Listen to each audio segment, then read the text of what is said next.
नमस्कार, मैं राहुल यादव। दोस्तों, अब तक जिस एसआईआर के खिलाफ विपक्ष कभी संसद में चिल्ला रहा था, कभी सड़क पर धरना दे रहा था, उसी एसआईआर के विरोध में अब चुनाव आयोग के अपने ही अधिकारी उतर आए हैं। जी हां दोस्तों, ये वही एसआईआर है जिसे लेकर नेता टीवी पर घंटों घंटों बहस कर रहे थे, लेकिन अब असली बगावत मैदान में काम करने वाले लोगों ने कर दी है।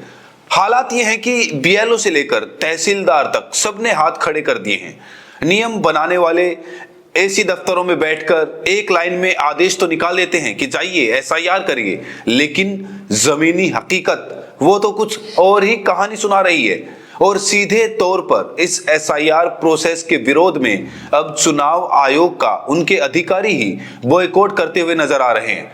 और ये जो विरोध की आग पश्चिम बंगाल से उठी और देखते ही देखते तमिलनाडु, केरल, राजस्थान और पूरे देश में फैल गई।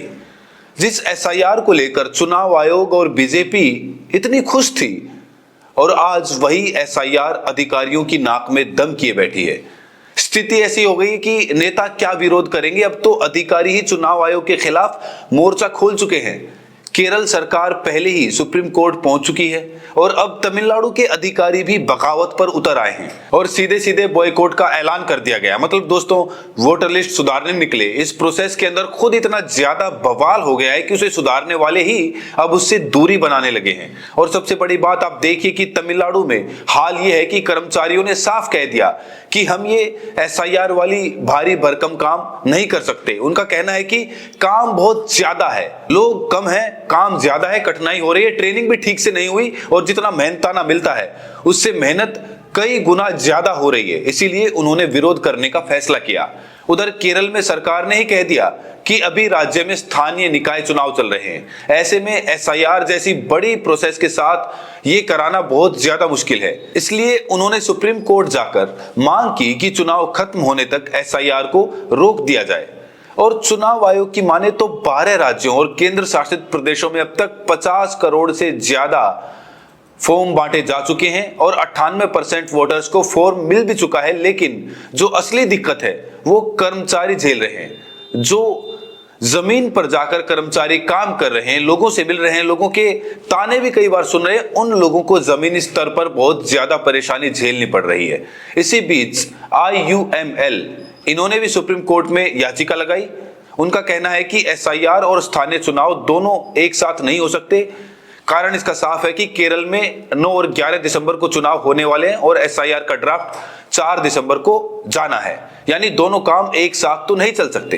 तो सबसे बड़ी बात आप ये देखिए कि जमीनी स्तर पर जो परेशानी झेलनी पड़ रही है कर्मचारियों को वो तो है ही, साथ में कुछ ऐसे बड़े इंसिडेंट इस एसआईआर प्रोसेस को लेकर आए हैं जिसके बाद कई बड़े सवाल उठ गए हैं। दरअसल अभी मैं आपको एक किस्सा बताता हूं कि केरल में एसआईआर का काम कर रहे एक बीएलओ ने खुद की जान ले ली और इसके बाद पूरा मामला भड़क गया। 44 साल के अनिल जॉर्ज जो कल्लूर में स्कूल में ऑफिस असिस्टेंट थे, अपने घर में मृत मिले। उनके परिवार का साफ कहना है कि एसआईआर का भारी दबाव वो झेल नहीं पा रहे थे। अनिश को एक ऐसा बूथ दे दिया गया जिसे वो जानते तक नहीं थे। उन्हें घर घर जाकर फॉर्म बांटने में बहुत दिक्कत आ रही थी। ऊपर से जो पॉलिटिकल पार्टीज थी, उनके बूथ लेवल एजेंट्स जो थे वो भी साथ नहीं जा रहे थे। वो मदद मांग रहे थे, लेकिन एक पार्टी का एजेंट आया नहीं तो दूसरी पार्टी वाले ने कहा कि उसके साथ मत जाना। मतलब बेचारे अनिश अकेले ही पूरा बोझ उठा रहे थे। अनिश अपने दोस्तों से लगातार कह रहे थे कि वो बहुत ज्यादा परेशानी में हैं। फॉर्म बांटने का काम समय पर पूरा नहीं हो पा रहा था और उन पर दबाव लगातार बढ़ता जा रहा था। और जो उनका एक दोस्त है वो एक कह रहा था कि वो अंदर ही अंदर काफी ज्यादा डिप्रेस्ड हो चुके थे। यानी आप समझ सकते हैं कि किस तरीके से लोगों के ऊपर जो इस एसआईआर का बोझ है वो किस तरीके से इन सरकारी कर्मचारियों पर बढ़ता जा रहा है कि वो अपनी जान तक ले रहे हैं। अब आप खुद सोचिए, इसके बाद फिर यही हुआ कि राज्य के अंदर जो और कर्मचारी थे और जो कुछ बड़े संगठन थे वो काफी ज्यादा गुस्सा हो गए, क्योंकि 3 बड़े कर्मचारी संगठन जो थे वो कह रहे थे कि अब बीएलओ जो है वो सोमवार को काम पर ही नहीं आएंगे, यानी कि एसआईआर का काम रोक दिया गया। मतलब आप देखिए कि कुल मिलाकर एक बहुत ही सिंपल प्रोसेस जिसे कहा जा रहा है, जो निचले स्तर पर जो काम करने वाले लोग हैं उनके लिए डिप्रेशन का कारण बन रहा है, अपनी जान तक ले रहे हैं इस प्रोसेस में। और आयोग को लगता है कि वोटर लिस्ट तो एकदम चकाचक हो जाएगी, मगर अगर हम इसको डीपली जाकर इसको देखें तो उनके ही कर्मचारी अपने जान ले रहे हैं। राजस्थान के अंदर भी एक ऐसा ही किस्सा हुआ और मध्य प्रदेश में भी ऐसा ही किस्सा देखने को मिला। राजस्थान के अंदर जो एक बीएलओ था मुकेश कुमार, वो इतना ज्यादा काम के प्रेशर में था कि उसने अपनी जान ले ली। और सरकारी काम सोचिए उसके लिए कितना ज्यादा परेशानी बन गया कि वो अपनी जान तक लेने से कतराया नहीं, उसे जान लेना ज्यादा इजी लगा बशर्ते एसआईआर के इस प्रोसेस में काम करना। अब आप खुद इस बात को समझ सकते हैं। लोग ये बोल रहे हैं कि जो बीएलओज वगैरह हैं उनका ये कहना है कि सुबह 6 बजे हमें कह दिया जाता है कि लोकेशन भेजो, और रात को 9 बजे तक हमसे कहा जाता है कि आप काम करो। और जो बुजुर्ग लोग हैं जो काम कर रहे हैं उन लोगों तक को बहुत ज्यादा इसमें टॉर्चर झेलना पड़ रहा है। रात रात हो जाती है, वो सो नहीं पाते हैं। अब आप खुद सोचिए, एक आम इंसान, उसके लिए रात की नींद कितनी ज्यादा जरूरी होती है।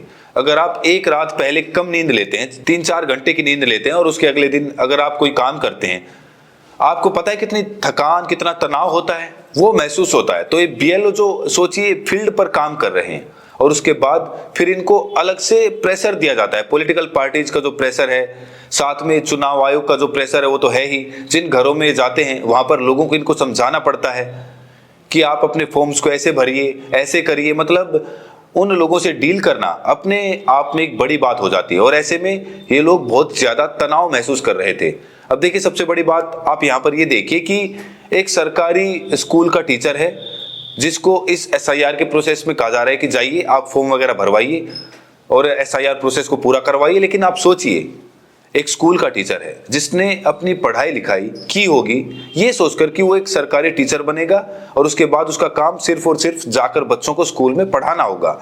लेकिन उस पढ़ाने के साथ साथ उन सरकारी कर्मचारियों से कुछ ऐसे काम कराए जा रहे हैं जो उनके लिए बहुत ज्यादा डिप्रेसिंग काम हो गया है। लोगों से जाना, मिलना, डील करना, बातचीत करना, मतलब ये चीज उनको अंदर ही अंदर इतना ज्यादा एक तो परेशान कर रही है। वहीं दूसरी ओर आप देखिए कि योगी सरकार जो है वो इस एसआईआर प्रोसेस के अंदर जो भाग ना लेने वाले जो उत्तर प्रदेश के कई शिक्षक हैं उनके ऊपर कहा जा रहा है कि अगर वो इस प्रोसेस में भाग नहीं लेते, अगर वो कहा हुआ काम नहीं करते तो उनके खिलाफ एफआईआर दर्ज की जाएगी और उनके खिलाफ कार्रवाई की जाएगी।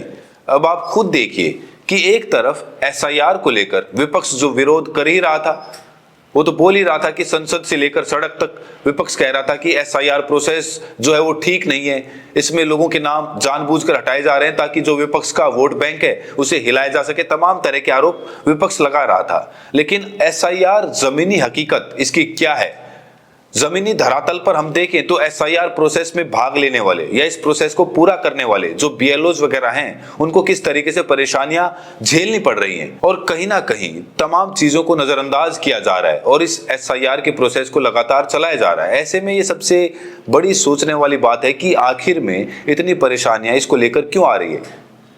आप क्या सोचते हैं इस पूरे मुद्दे पर? अपनी प्रतिक्रिया हमें जरूर दें और साथ में ये भी बताएं कि आप ये वीडियो देश के किस कोने से देख रहे हैं। बहुत बहुत शुक्रिया।